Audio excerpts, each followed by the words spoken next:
জন্য আমি সকলকে উদাত্ত আহ্বান জানাবো। 5ই আগস্টের পরে বাংলাদেশের ভিতরে ইসলামের উত্থানের একটা সুযোগ এসেছে।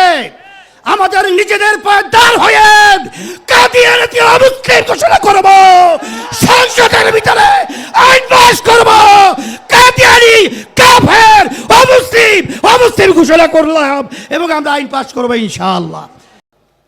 বর্তমান সরকার কোনো বাংলাদেশের জনগণের ভোটে নির্বাচিত সরকার নয়। এই সরকার হলো, আমি বলবো, একটা চমকের মতো সরকার।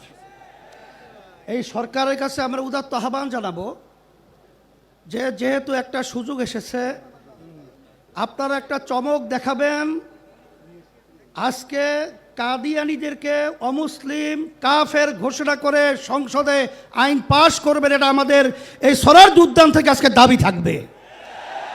আর সাথে সাথে আমরা 53 বছর দেখেছি বারবার ওলামায়ে কেরাম এবং মুসলমান আমরা রাস্তায় এসেছি।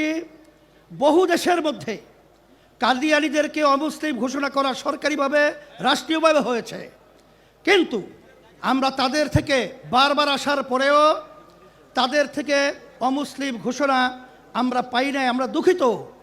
সর্বোচ্চ আহ্বান জানিয়ে আপনাদের সকলকে সুস্বাস্থ্য কামনা করে শেষ করছি। আলহামদুলিল্লাহ।